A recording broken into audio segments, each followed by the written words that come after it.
Got a few updates for you today, guys, before we get onto the actual cast itself. So I'm just going to cover them as quickly as possible. There's 4 different things. You can see the different topics right here on the screen right now. I'm going to post that up. And if you're not interested in any of these updates, then travel ahead to this point in the video and you're going to be straight onto the cast. But if any of these things are relevant, listen on. Here we go. Number 1, site issues. So the Dawnofwar.info site at present is down. It's down for the foreseeable future, unfortunately. We are not currently in contact with the current webmaster for the website. You've got to remember that the Elite Mod is a very, very old endeavour. It's been going on for the best part of a decade now, and the actual leadership of the Elite Mod has changed hands quite a lot. So yeah, we've fallen out of contact with the webmaster, and it could be just something really simple, you know, it could just be an expired credit card. So the payment for the server hosting has gone down, and it'll come back up when we get in contact with him. Or it could be that he doesn't want to pay it anymore. We have been having a lot of issues with regards to swarms of bots just invading the site recently, and that has been dropping the site because you're talking over 600 bots constantly 24/7. Seeing that happen, it could be that that is motivation for him to no longer continue wanting to pay it. But we'll have to see. So in the event that we do not get it fixed anytime soon, we will end up creating a new site. We are likely going to lose the data from the forums, however we have all the data from previous replays, the ESL ladder, and the codex, so expect them to come back when we get the new site. But don't expect the website to work for the foreseeable future. If you need links to the Elite Mod in its various iterations, just join the Discord, and you can check the pinned messages in the Discord. You will find the links to the Elite Mod. Any announcements going forward, join the Discord. And also my Twitter, which I'll mention later on. So, secondly, because the website has gone down, there is a bit of a problem with regards to me getting replays for my YouTube channel right now. Normally I would go into the ESL and I'd look for high-level players, I'd look for the games that lasted quite long, I'd look for some interesting matchups, because it's normally just Space Marine spam, which gets real boring real quick. I can't do that right now because there is no ESL ladder, so if any of you guys have relatively high-level gameplay, I mean, I'm not talking like top 10 gameplay, so long as it is not completely fresh, to the point at which it's going to be frustrating to watch it, send me the replay and I'll be cool to cast it. Because I'm going to need some help with that now. I'm running really low on replays. I've only got about 5. So either you click on my channel, go to the About section and contact me via my business email there. You can email me the replays. Or you can go onto Discord, which would probably be easier, and just direct message me on there and drop me the attachment file for the replay, and that'll be sorted. Okay, cool. Moving on to number 3. So what's going on for 2.9.3 with the new heroes? So if you didn't know, there have been a lot of advancements recently in the Elite Mod with regards to adding new heroes. We want to really flesh out the Order of Malleus. We want them to be a proper, fully functioning race, and therefore they need more than one hero. They can't just have the Brother Captain, they need 3. So we're going to add the Demon Hunter, and we're going to add the Order of Malleus Inquisitor, which is the same thing. We're going to add the Demon Hunter, who is the Order of Malleus Inquisitor, and we're also going to add the Eversaw Assassin. And with regards to them, we've currently got an alpha that is accessible. You can go on the Discord and you can find it under the announcements, download it, play it yourself. It has an installer, so it's easy to install. But basically, don't expect a release before Christmas, is what I say. We've got a lot of balance and design things that we need to do, and obviously Christmas, everything's going to get delayed. People are busy in real life, and this is a recreational venture. So, you know, we're not going to prioritize it over familial commitments at Christmas. But come New Year, it should be out pretty soon. But get involved in the betas and the alphas beforehand. Help us balance it, help us design it. There is also a really cool video review that's been done of it by, no, not Indrid. I know you're already thinking Indrid. Oh, I've already seen that Torpid, don't worry. No, I'm not on about that. I'm on about Indie Pride. I can't actually remember what his YouTube channel is called, but I'm going to link it anyway either in the description or on the screen. We'll see how lazy I am. So you can check that out. It's pretty good video. It goes into a bit more depth than Indrid's cursory look at it, and also he actually uses them with his friends. He actually plays a proper game, so you get a bit more realistic assessment of the current Ordo Malleus. Okay, so that's cool. Then finally, I should probably announce, I have Twitter. Yeah, about time, really. We're starting off small. I've got like 5 followers or something. But hopefully some of you guys will come along and follow. Basically, the idea behind this is it's less of a personal Twitter and more of something for the Dawnofwar 2 Elite Mod. We want, you know, there's no one basically covers Dawnofwar 2 on Twitter. So first off, we need to make that a thing. And secondly, with the site going down and various other problems that we're having, it's nice to have more means of reaching out to people and the community in general. And hopefully, I'm thinking by being on Twitter and having a presence for Dawnofwar 2 as well as the Elite Mod on Twitter, we can reach people previously that we couldn't. So any sort of updates for the Elite Mod, you can get them on Twitter now. Follow me there. And again, there will be a description. There will be a link in the description. Furthermore, I'm going to do little hype things and secret leaks and info that I can give you before you can get them anywhere else. You might find them on my Twitter. So that's cool. So a little privilege for anyone who's following me there. That's pretty much all I've got with regards to updates. Try to keep that as fast as possible. They're the 4 things: site issues, lack of replays, and how you need to all help me out with that. Update on the 2.9.3 heroes, and the fact that I now have Twitter. Cool, let's move on to the cast, shall we? What is it? It's another Torpid cast. Here we go. Today we got a game on Greentooth Gorge, featuring young Piano as an apothecary, and Ben. 1993. Don't forget the years afterwards. We got more Space Marine gameplay. Hey, I know a lot of you like that. I don't know. I don't like it. But yeah, we're kind of struggling for replays at the moment, especially high level ones. These games are from a hell of a long time ago. But you know what? The apothecary, he has a hard time against Eldar. I think the Space Marines in general do. So this is a reasonably lengthed game. Piano is a very good Space Marine player. Ben is a very good Warlock player, or Eldar player. I think it's going to be a good game. Let's see what happens.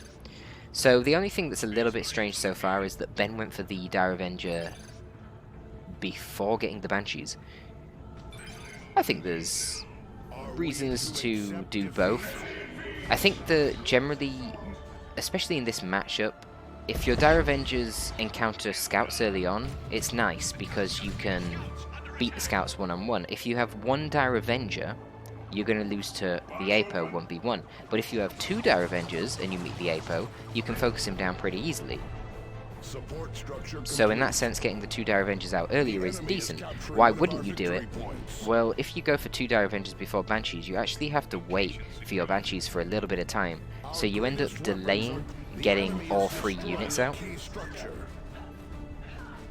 I don't really think it's worth it though, because I feel like the Apothecary is never going to be leaving the tax early on, and whether you have 1 Dire Avenger or whether you have 2, if you encounter the Apothecary and the tax, you can't do shit. But anyway, that's the only thing abnormal so far. Okay, this is abnormal. Seeing a very fast customized Stormbolter, and what's really interesting about this is how Piano hadn't actually dropped a gen. What he should have done if he's going to go for an upgrade like that so early on, or really any upgrade, he should have made sure to drop the 2 gens really, or at least 1 gen and node this power node earlier. Because he's essentially been floating extra requisition this whole time. He could have had that gen up the whole time that power node was rebuilding. So that would have helped his economy quite a lot. Dire Avengers obviously need to run away here. As I say, if the Dire Avengers meet the tax and the Apothecary, they just can't do anything because they're going to bleed so much. 27 requisition per model. They've only got 100 health. You know, that's the same as the Guardsmen. They're not very durable. They do high damage, but they're not durable. Good use of the Scouts. Capped up all of this side while everyone else was distracted, and even got the decap on the VP, which took off the pressure from losing his own VP on the natural side. Let's have a look at the units. Nothing else coming up for Piano. We have to expect that he's going to get ASM eventually. this illustrates how important it is as the Space Marines to make advantage of the fact that you have high amounts of HP by not losing any models. If you do lose models, look, he's already going to be reaching the 50 power that he needs for the ASM. If he loses any models, he's going to be delayed massively because he's not going to be able to get to 450 requisition on time. But I don't believe he has actually lost a single model yet. So he's okay. Can actually get the ASM right now, and he should be. Unless he's going for some fast tech, but no, he wouldn't be going for fast tech, because if he was, he would have already dropped down the rest of the generators. We do see the ASM on the way. Now the question is, will Ben go for a fast tech at this point, or will he go for a bit of a heavier tier 1? Now against the Apothecary with the bolter can be used to counter the Warlock, so we probably will not see an investment in the Merciless Switchblade. It's not a very cost-effective investment against an Apothecary that already has the bolter. Now this Apothecary can also get the Purification Rags, which in turn will help counter the Banshees.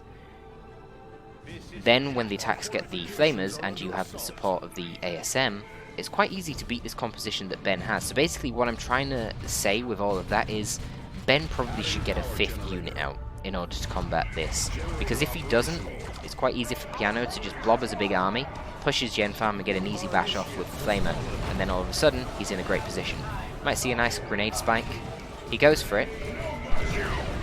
Actually dodges it with a jump. Really nice timely jump there. Probably worth it. Doesn't lose any HP on his ASM and manages to kill 2 Dire Avengers. Scouts are doing a really good job capping. Actually managed to fully cap that wreck point, which is a little bit crazy. But on the other hand, he's losing the vast majority of the map control. He's being dragged backwards by these Banshees, which did a good job bashing. Actually managed to take out a generator, which is really nice. But the utility of them doing that isn't in actually getting the gen. The utility of it comes from the fact that the attacks, the APO and the ASM have been dragged away from this area where they were sort of just chilling. Because if they didn't do that, they would have got a full bash off. There was only the Shuriken to defend. Obviously ASM is just going to jump the Shuriken and that's that.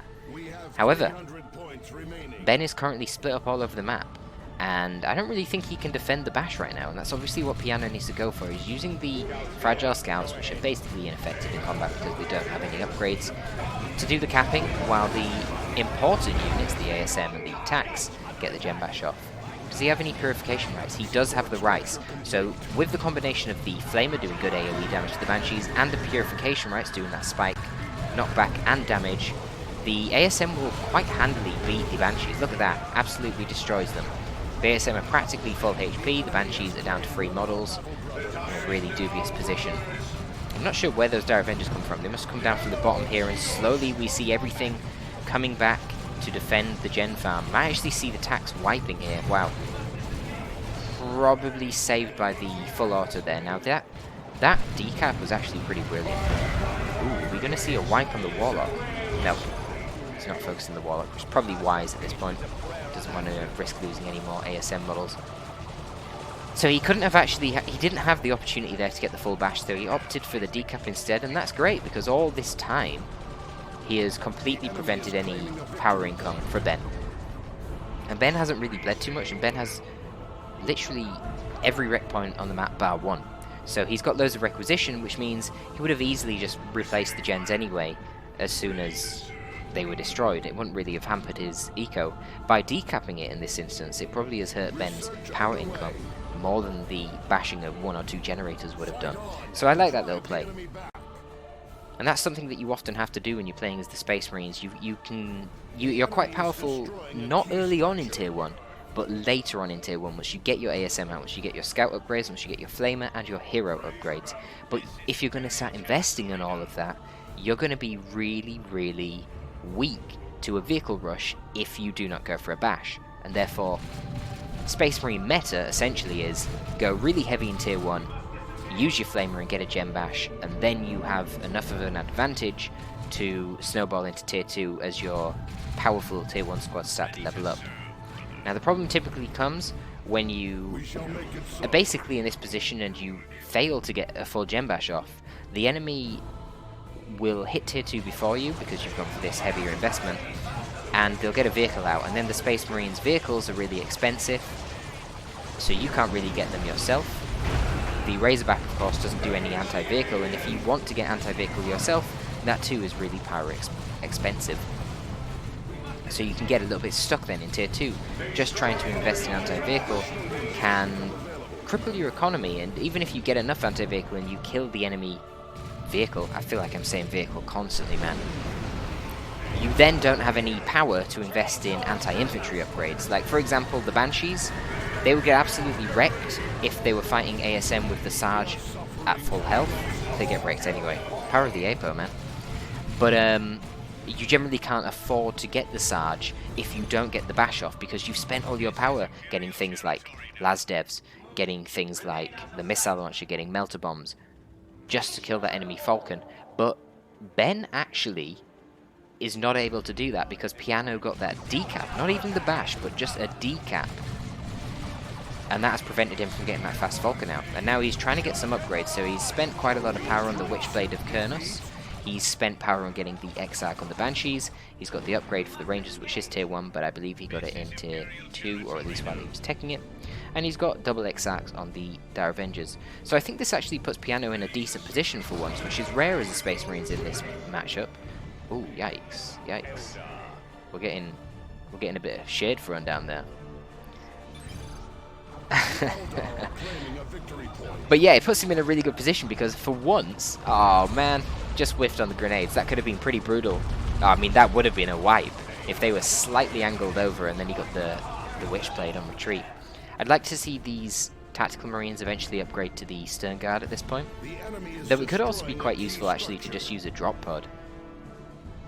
Drop pod in some more tax and upgrade them to the Stern Guard. But the cool thing about this position that Piano is in, whilst he is behind on VPs, which is a little bit concerning against Eldar on a big map like this, he is actually getting his vehicle out before the Eldar. This is not meant to happen. It's a testament to the fact of how well he's playing. He's basically bled no Marine models. He's bled maybe 2 or 3 scouts. And he's been very careful about the power purchases that he's made. He's got only the most necessary things. He has not purchased any upgrades for his scouts. Okay, until now. Throughout most of Tier 1 and early Tier 2, he had no upgrades for his scouts. To keep them relevant, it makes sense at this point you finally get them. You've got to bear in mind with the Scout Sergeant, whilst it's a great upgrade for reducing bleed, it does cost more upkeep. It increases your pop, so you're going to be paying more upkeep. So the longer that you can wait to get it, so long as you don't bleed in the meantime, the better. And the Shotgun Scouts, well, I don't know. He clearly doesn't think they're that necessary, and I don't think they are. Not when you're playing as the Apothecary. You get pretty potent anti-melee just by using the knockback sources from your Purification Rites and from your ASM. Now, we've got the Dreadnought. This is going to protect his army from basically all melee, but the problem is at the moment there are 2 upgraded Dire Avenger squads. Upgraded Dire Avengers are going to beat the Apothecary and the Scouts pretty easily in ranged combat. They will even beat the Tactical Marines pretty well. Therefore, that's why I think it would be quite a good idea to get the Stern Guard. Then you win the ranged fight, and it forces him to have to come to you, and that's where you can really double down on the strengths of the Dreadnought, counter-initiating against his melee, proccing inspiration buffs, which in turn just mean you're going to win the ranged fight even more. Then the Eldar start bleeding a lot, and then when the Eldar's bleeding a lot, they can't get out of Tier 2. And then they're going to die to the combination of the Predator and the Terminators. This is pretty much the classic meta of the Space Marines versus Eldar matchup. But this is a tricky position because right now he doesn't have that many sources to deal with the Wraithlord. He doesn't have the Stern Guard yet, so the Dire Avengers are going to handle the ranged component of Piano's army fairly easily, and the Dreadnought at this point is committing really, really hard. Bright Lance is chipping away a lot of damage on it. Oh, it tried to move there because it was disrupted by the Scouts and their grenade. It needs to get out now because the ASM are onto it, and there's no Banshees nearby. Where are the Banshees? They're all the way down here, so I think Ben needs to be very, very careful about his decision to take this engagement or not. Actually mistimed the Witchblade of Kurnos, which was completely dodged by the ASM. who now have the Melter Bomb. I'm not sure how much energy the Melter Bomb is. If it's only 30, this could be a really tricky spot for the Wraith Lord. We even see the Missile Launcher upgrade for the Tactical Marines, so we're not getting Stern Guard yet. They could still come down on a drop pod, and I think that would be a pretty decent purchase. I think Piano's going to be in a really good position if he can just secure the ranged fight. Now, the problem is that this is Greentooth Gorge. It's a really big map with lots of chasms and basically these walls, this chasm here, you have to walk around. Understood. And it basically means that high mobility factions are going to have a big advantage in the map control game. This is why the drop pod is a really good choice. Just get more tactical marines elsewhere on the map. Remember, tactical marines and stern guard cap 50% faster than other units. It's really helpful in the map control game. But you're against an Eldar. Eldar are really fast due to their fleet of foot, due to their webway gates. They can get pretty much everywhere. So if you put webway gates up in these corners of this map, it can be an absolute nightmare to try and maintain map control against them. So whilst Piano is doing a really good job in the upfront fights against Ben, I don't really feel like Ben is committing fully to the fights in the first place. So he's in a perfectly good position here to run around the map, get the back caps. Look at this, he owns the natural VP on this side, he's just chilling, he's got his Dire Avengers and the Banshees, so the scouts can't just come over here and cap. That isn't going to work. He needs to commit fully, and as soon as he commits fully with things like the Tax, the Dreadnought, the ASM, Ben's just going to come straight down the middle, take this VP. So we can clearly see what Ben's going for here. Let's look at the economy. We do see Stern Guard, by the way, who are the non-missile launch attacks. Makes perfect sense. Now this army, it can only delay the Eldar army here. It certainly cannot hope to defeat Stern Guard, Tax, APO, and the Dreadnought. Wow, those Rangers are doing a lot of damage. That's level 1? Jeez. Good chunks of damage. So looking at the economies, Ben is floating a hell of a lot of requisition. Probably wants to try and take this power point and start building some gens on it. Not sure what the Wraith Lord itself is doing, just standing in range stance for a Bright Lance against missile launch and tacticals. Bit of a whiff once again with the Kernus. In fact, the Wallop needs to be very careful. Well, he could have killed him there if he kept focusing him. How much HP is that? Man, he was on like 12 HP, so that was a bit of a misplay on behalf of Piano there. Might actually get the wipe on the Dire Avengers. This is the power of the Stern Guard, you see. No, not quite. They're a little bit far away. He came fucking close, man. Look at that, 44 damage. Imagine if Piano had Stimulants. Buff the damage of the Stern Guard by another 25%. I'm pretty sure that does buff the damage over time. Strong, man. So the Banshees have been deterred by the Dreadnought. Unfortunately, the Dreadnought can't cap the VP itself. So, waiting for the scouts to come in to do that for it. Ben is going tier 3, but he only has 2 generators here. Wow, this one's really hanging on to the edge of life. So he needs to cap this and start dropping some gens on there. There's no point having all this requisition. Oh god, dead Banshees. They're so dead. Look at all these yellow buff circles. Because the Dreadnought got a kill in melee. Absolutely wrecked indeed. This is what I mean though, so now Piano has the range dominance. The double Dire Avengers don't have a fucking chance against Stern Guard, APO and Tax. They're just gonna melt. There's no point even fighting that. This means that Piano can keep the Dreadnought at the back, safe from things like the Bright Lance, and just push forward with his ranged troops. Kill lots of Eldar, never lose any models himself, and the Eldar only has 2 choices. They either commit to fighting you in melee, in which case they're going to get romper stomped by the Dreadnought. You know, it's just a triviality for the Dreadnought. Or they can run around trying to cap the map, which is, you know, pretty much what Ben should do in this instance. There's no way he can take these standing fights. So he just slowly chips away at things. Like, this is good. The Dreadnought has to be repaired by the scouts, and if the Dreadnought is being repaired by scouts, it means that the scouts aren't getting any map control. So the APO has to be careful here. The Dreadnought is actually intentionally baiting in the Wraith Lord. If it overcommitted, you're just going to use the Melter Bomb, then you swap to the Crackling rounds. It's going to die pretty quick. I'd like to see Stimulants for the APO. He is tier 3. Obviously he's saving his power for that.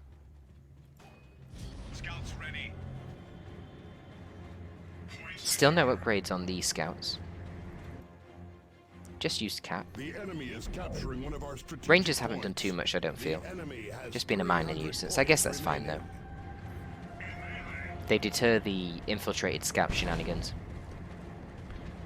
And they're really cheap, they're only 6 pop, so you know that's always worthwhile.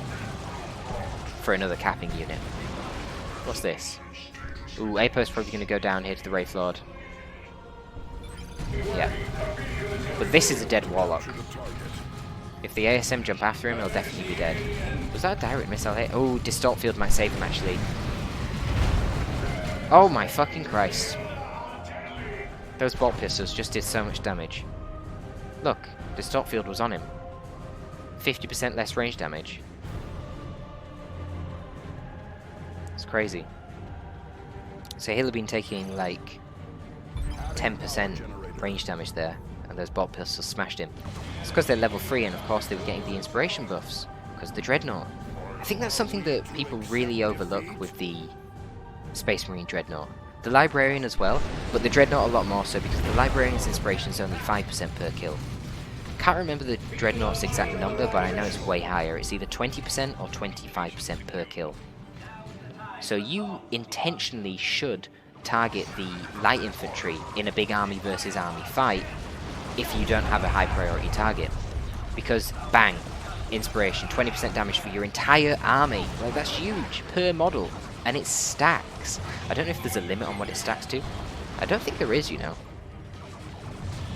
At the very least, it's about 5. So, 100% more damage for your entire army. It's massive. The Dread Falls.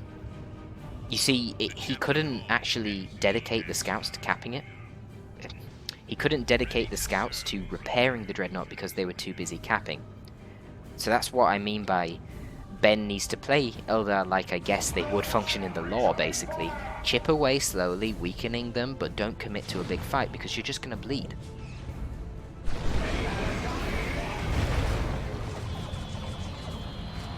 I don't think the Dread loss is too big of a deal. As I explained before, the end game is always to go for... Oh, the crap, the Stern Guard are shooting the wrong thing. They were shooting the Wraith Guard. They were shooting the Wraith Lord even. Too busy attacking the node. Probably gonna die here. Yeah, it's gonna die. 130 damage from a missile launcher, so it's dead on the next one. Boom! Sweet. So that levels the playing field, both walkers are down. That was the bait that Piano was trying to do earlier, basically, with the Dreadnought when he was letting it take those Bright Lance hits. It might have looked like a miss micro, I don't think it was at all. I think that was a bit of bait. Nice hollow field to make the Prism invisible. But yeah, Terminators are going to be, well, they're going to be cunts really, aren't they? They're just practically invincible.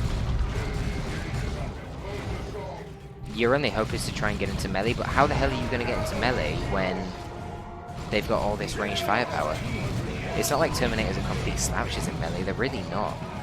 And the Banshees are dead now, so Ben needs to save up to get some Seer Council for sure. But then what Piano can do is Piano can get a Predator, place the Predator behind his ranged units, so that the Fire Prism can't just whittle away at it. And then when the Seer Council go in, the Predator will really, really hurt it. Huge, huge range DPS coming out now from the army of the Space Marines. Of course, on ranged kill, the Terminators also inspire nearby units. Yeah, look at the regen on these guys. So hard to kill. You basically need to use either melee or spike damage. So the Fire Prism's okay, you can whittle it down slowly over time. But it takes time. So if they're just standing there guarding the VP, good luck killing them. Rangers are quite good as well. They've got a nice damage modifier, being snipers against the super heavy infantry. But of course when the APO's nearby, they get even more. Look at that HP regen. This is the power. Oh my god! Poor foolish Rangers tried to infiltrate and go for the decap, not realizing that there was this guy down here. This fella. Whoa, I'm zooming in too much. The guy with a hood. The nemesis of the Rangers. So they just get melted. APO and Terminators. Who said that Terminators were bad in 1v1? I'm sorry, but you're an absolute idiot if you think that. Obviously, if you just buy Terminators and expect them to deal with like a Walker, or expect them to 1v1 a tank, it's not going to work. It's not what they're for. That's why you get your own Predator, because your Predator will easily kill a Walker. Your Predator, with the extra armor and the las cannon, is pretty much the best tank in the game, except from perhaps the Lehman Russ. But the Lehman Russ still does less DPS than the las cannon Predator. It just has high HP.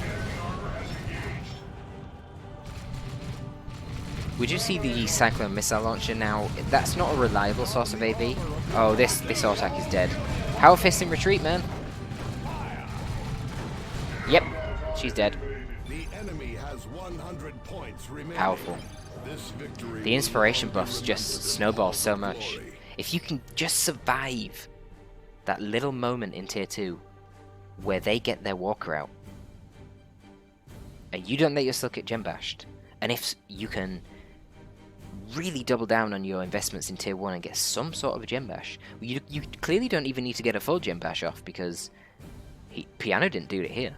He only got a decap, but it meant that it pushed back the power income of Ben for so long that Ben didn't feel it was worth going for the fast vehicle, and instead Piano was the one who got his vehicle out first.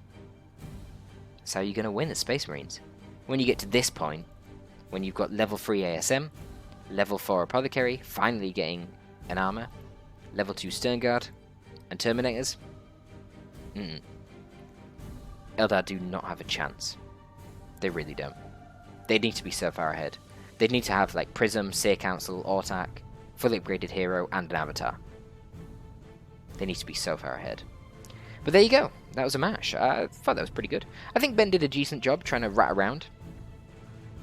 I think he had some fairly sloppy engagements, but really I think the main crux of that was the fact that he was so split up with units down here and here at that crucial point when the main army made their push in tier 1 to go for the gen farm, and then he relied on the Banshees plus Shuriken to defend. Obviously that isn't enough against ASM, Tax, APO, which are the trio that should always be together. He lost his farm. He then spent loads of money on hero upgrades, unit upgrades, rather than getting the fast vehicle. GG.